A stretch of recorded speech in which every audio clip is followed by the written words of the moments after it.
ngasi phongkiba tongan-tonganba pautesing amadi social media dagi laukhasaba pausingi update pijari ahanbada maruiba pau rims da soktuna lairiba Kuki sing fajana layengdrabadi matam kaktana ban tawgani amadi case file pangani haina Kuki singna final warning tawrakhre Nongmei Kapnaba sokpa Kuki ahum ngasi mapalda layengnaba puthoklagani haina CM na thajaba pirakhre haina Naga mitai representative singna phongdorakhre Naga taruk phabana leilon bai faidagi phakre asi bahaksangna kharambai faidagi phangkhre adu oirabadi kharambai faigi manak nakpa singdu haudik phauba phadise karigino haiba question ama lakhre ngarangi rimski thaudokta miyoi ani sokre kainau thongkhadagi Soraisam Lakshana Jahi Kunipan Rimski Santi Pharmacy da Yauba Tabak Loiraduna Mayum Halakpada Security Singna Tear Gas Kaplakpada Sokpadagi Langol View da Pokhaikhre Asopa Amana Bamdiar Dagi Gita Golmai Jahi Yangkhaini Haidi Cabinet Mifam da Panchayat ki Mikal October Amada Pangthoknaba lemnakre Tampaki CSO Lusingba Singa CM ga unakre Tangdu laitadraba Manipur asi kananaba mitai na laugadaba thaudangi matangda khana nainakre Manipurdagi mito mianta sing maru phukna lauthokdri fauba Manipurgi irang asi loisinba ngamloi haina asangka sarna phongdorakhre ZUFK na leilon bai phai khulda bhom pokhai handuna Kuki singi tangdu laitaba thugainaba honare haina Kuki NP Manipur kimna phongdorakhre Nagagi mathakta mawong amatada aki akhang pirakpada tumina lairoi haina NNPG na phongdorakhre Irang asi lengang na thokhanba oibana maraleba sing cherak piba ngamdabani haina CPI na phongdorakhre State asigi laumi singna chemical fertilizer sijinaba thadoktuna organic amadi natural farming da mai onsilahanaba lengang na thabak paikhali haina CM na phongdorakhre Angang sing social media sijinaba thinglagani haina phongdorakhre Hautik pau sandongna pijari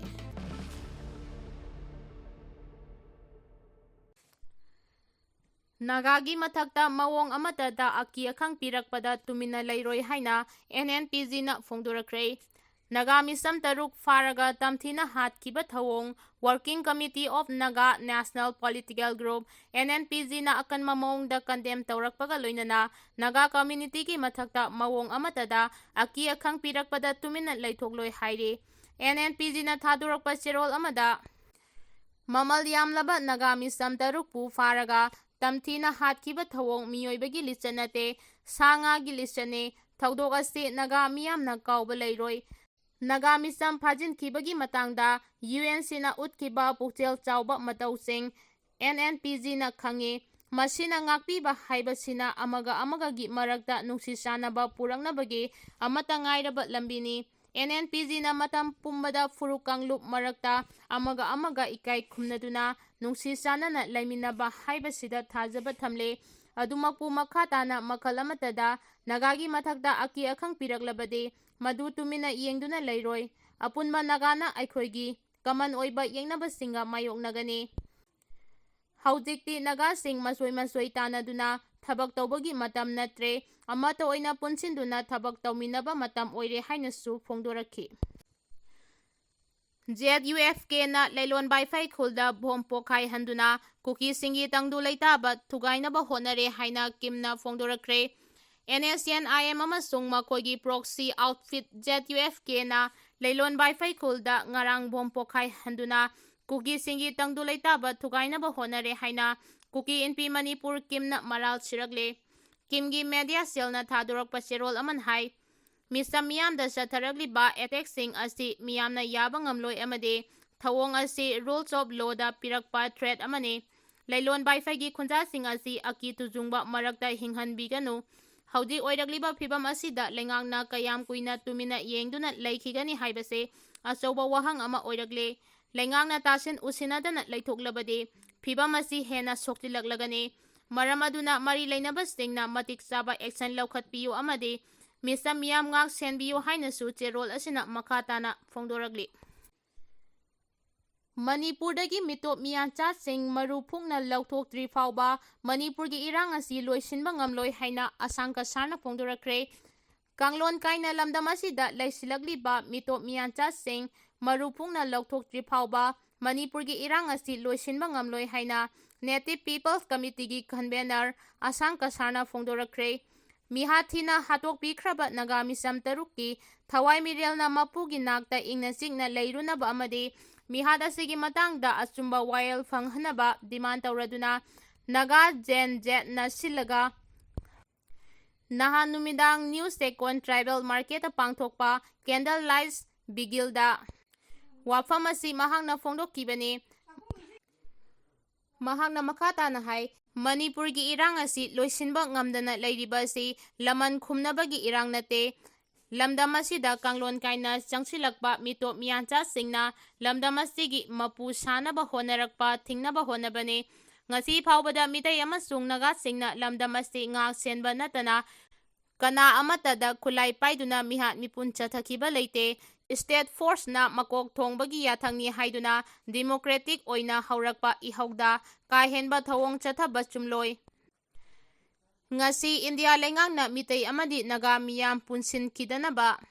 siliba lalongsing asi aikhoi khudingmakna khangna chatpagi tangai fadaba lei. Indiana Manipur thugainaba honaragliba se leptrabadi mitay amadi Naga amata oina punsinduna India lengangna chapchaba para ama tambinabagi phirep ama lauragloi hainingai leite. Nakalamaromda Nagagi hostess singe langlalangjin khangdringaida Kuki gi hostess sing thadok khinaba aduga thangnaba numitta matau karamna Naga hostess singi thawai yaudraba haksang fanglibano haibasi asoba wahang ama oidi. Lamdam asida oiriba phibam asigi yenglaga lusingba singna miyangi apamba matung ina thabak tawgadabane. Miyangi apambagi mayokta thabak tawraklabade lusingba sindoknabagi tangai fadaba adu lakloi hainingai leite hainasu mahangna makatana phongdokhi. Tampaki CSO lusingba singa CM ga unakhre tangdu leitadraba Manipura si kananaba mitaina laugadaba thogdangi matangda khana nainakhre. Manipurda thogliba tangdu leitadaba thogdok wathoksing asidage Manipur kananaba mising yamba kanglup oiriba mitaisingna kari thogdang laugadage haibagi matangda ngarang numidang Chief Minister na preside tawduna Tampaki Civil Society Organization singi lusingba singa unaduna wa khanakre. Lengaki official oiba pau amagi matung ina Chief Minister ga unaba tuda All Manipur United Club Organization amuko Coordinating Committee on Manipur Integrity Kokomi amasung Federation of Civil Society Organization Foski lusingba sing saruk yake. Manipur lengaki maikeida Chief Minister Yumnam Khemchandbu Home Minister Govindas Konthaujamna mateng pangkhe. Thamoida leiba wafam sing tengthokna duna tungda haurakadawriba mirolsingda karamba Manipur ama thanamgadawribano haibadugi matangda Civil Society Organization singna makoi-makoigi aningba apambasing lengakta phongdokhankhe. Manipurda haujik aruba isu ama oirakliba Naga amasung Kuki gi irang asigi matangdasu mitaisingna kari tawba yabagi haibagi matangda khanakhe. Pawasina makhatana hai Naga singna mitaisinga pullaga haujik nungsi sanana laiminai amasung hiram kayada thabak tawminaba yanare. Adubu Naga singi oiba tokhaiba Greater Nagalim natraga Naga singi oiba Administrative Unit ama lingba haiba wafamdo haujik tokhre haina lawba yarabra. Apunma Manipur ama oihanaba honaba nakalani mangna yanarabra haibase maikei kayadagi wahang oina puthongnarakhe. Amaromda Kuki sing sahi ngahing chaba tamthiraba miyoi kangbuni haiba khangle. Makoi kamdauna mitai Nagana karamba thauselgi makhada wakhal tahangadawribano kamdauna makoibu asumba lambi singda lamdingadagi haibadugi pautak pibinaba lengaki maikaidagi thamlakhe. Kokomigi oinadi sahi asigi me ahumda pangthokiba People's Convention na lawkiba wareki kopi ama khusinaraduna warepsing adu thabakta onthoklagade Manipur ingtapa purakani haina phongdokhe. Me ahumda lawkiba People's Convention ki warepsing aduda tronglawbi amasung TM Kasomkhul anida thokiba narco terrorist singi saramchat ki mihasing yaningdaba phongdokpaga loinana thawdoksing aduda senaribasing athubada phaba amasung logi oiba akanba thabak lokhatpa yauri. Masigi sumathakta tronglawbigi thawdokta angang ani hatkibaga mari leinana ꯆꯪꯁꯤꯟꯕ ꯈꯣꯡꯖꯪꯗ ꯅꯍꯥ ꯑꯍꯨꯝ ꯁꯤꯈꯤꯕꯒꯤ ꯊꯧꯗꯣꯛ ꯖꯨꯗꯤꯁꯤꯌꯦꯜ enquiry ꯆꯠꯊꯅꯕ ꯂꯩꯉꯥꯛꯇ ꯇꯛꯁꯤꯟꯕ ꯀꯨꯀꯤ narco ꯇꯦꯔꯣꯔꯤꯁꯁꯤꯡ ꯃꯥꯡꯍꯟꯕ ꯑꯃꯁꯨꯡ ꯉꯝꯈꯩ ꯋꯥꯡꯃꯗꯒꯤ ꯂꯣꯒꯤ ꯋꯥꯡꯃꯗ ꯃꯤꯇꯣꯞ ꯆꯪꯁꯤꯜꯂꯛꯄꯁꯤꯡ ꯊꯤꯡꯅꯅꯕ ꯊꯕꯛ ꯂꯧꯈꯠꯄꯅꯆꯤꯡꯕ ꯌꯥꯎꯔꯤ꯫